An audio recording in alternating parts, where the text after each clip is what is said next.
Nama saya Muhammad Farozi Zaini dari kelas SP2. NIM saya 212104040027. Di sini saya akan menjelaskan kembali tentang materi mata kuliah arkeologi. Yang pertama yaitu saya akan menjelaskan tentang bab yang pertama yang menjelaskan tentang tujuan instruksional khusus. Yang pertama yaitu definisi arkeologi, yang kedua tujuan arkeologi, yang ketiga konsep arkeologi, yang keempat yaitu teori arkeologi, dan yang kelima yaitu hakikat arkeologi. Yang pertama yaitu yang A, definisi arkeologi. Archaeo artinya kuno dan logos artinya ilmu. Maka arkeologi ini disebut juga dengan ilmu sejarah kebudayaan material. Dan definisi dari arkeologi itu sendiri yaitu arkeologi adalah ilmu yang mempelajari kebudayaan manusia di masa lampau melalui kajian yang sistematis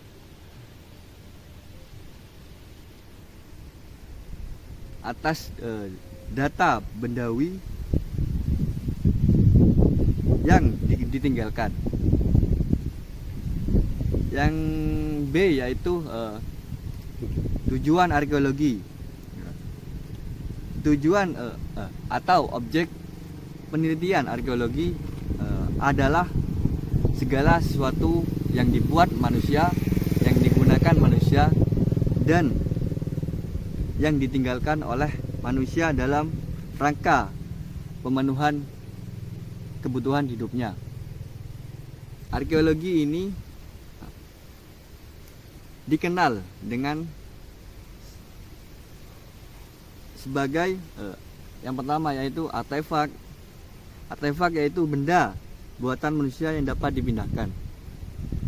Dan yang kedua yaitu featur, yaitu benda buatan manusia yang dapat dipindahkan. Yang ketiga yaitu ekofak, yaitu benda alam yang mempunyai kaitan dengan hidup manusia. Yang keempat yaitu teknofak. Teknofak yaitu artefak yang memiliki konteks fungsional primer terhadap pola-pola penyesuaian manusia dengan lingkungan alam. Yang terakhir yaitu sosiofak, kelompok artefak yang secara langsung berkaitan dengan sistem sosial yang berperilaku pada masyarakat tertentu. Kurang satu. Yang keenam yaitu ideofak, yaitu kelompok artefak yang dibuat berbasis pada sistem ideologi dan agama suatu masyarakat. Yang C yaitu saya akan menjelaskan tentang konsep, teori, dan hakikat kerja arkeologi. Arkeologi ini bertujuan untuk memahami budaya manusia. Maka ilmu ini termasuk ke dalam kelompok ilmu humaniora. Meskipun demikian, terdapat berbagai ilmu. Meskipun demikian, arkeologi ini terdapat ilmu bantu. Yang pertama yaitu ilmu sosiologi, dan kedua ilmu antropologi, yang ketiga yaitu ilmu geografi, dan yang keempat yaitu geologi.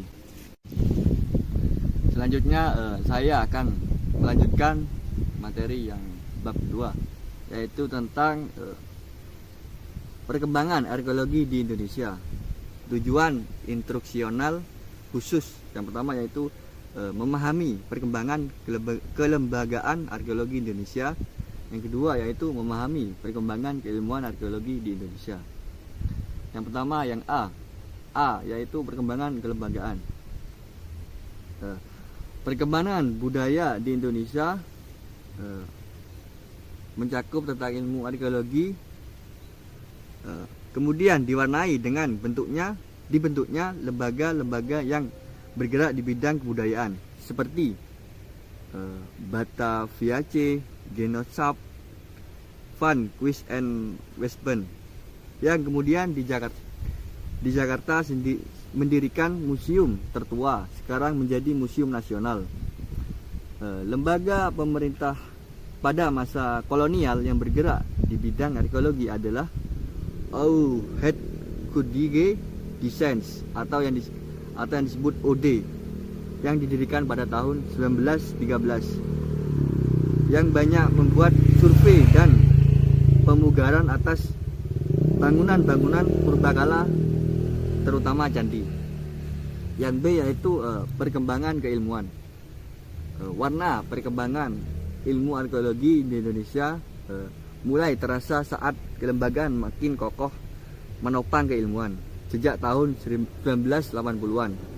Dalam lingkungan keilmuan kepurbakalaan muncul kecenderungan yang tidak lagi mengacu kepada paradigma lama. Selanjutnya saya akan melanjutkan materi yang bab yang ketiga, yaitu tentang metode penelitian arkeologi. Yang A yaitu pengertian penelitian arkeologi. Ada 3, yaitu yang pertama tingkat observasional yang meliputi kegiatan pengumpulan data. Yang kedua yaitu tingkat deskriptif, mencakup kegiatan pengolahan data baik dengan menggunakan metode dan teknik analisa non-deduktif. Yang ketiga yaitu tingkat eksplanasi. Kegiatan ini menyangkut penafsiran atas dasar sintesis dan data yang telah digarap di kedua tingkat penelitian terdahulu. Selanjutnya saya akan melanjutkan materi yang bab yang keempat, yang dimana menjelaskan tentang ekskavasi dan penelusuran data arkeologis. Yang pertama, yang A, saya akan menjelaskan ekskavasi. Pengertian ekskavasi adalah salah satu teknik pengumpulan data melalui penggalian tanah yang dilakukan secara sistematik untuk menemukan suatu atau himpunan tinggalan arkeologi dan situasi in situ.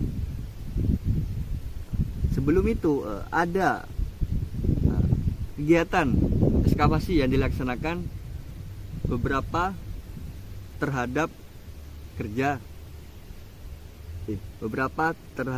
tahapan kerja, yaitu yang pertama membuat peta wilayah yang akan diteliti. Yang B yaitu membuat peta situs yang akan diteliti dan digali. Yang C yaitu menetapkan peletakan kotak yang akan digali. Yang kedua yaitu saya akan jelaskan jenis ekskavasi. Yang pertama yaitu ekskavasi percobaan atau trial extraction. Yang kedua ekskavasi penyelamatan yang disebut ratio select excavation. Yang C yaitu ekskavasi penelitian atau research excavation. Yang D yaitu ekskavasi latihan atau training excavation. Mungkin cukup sekian penjelasan materi dan pemaparan materi dari saya. Selebihnya terima kasih. Bila taufik wa hidayah. Wassalamualaikum warahmatullahi wabarakatuh.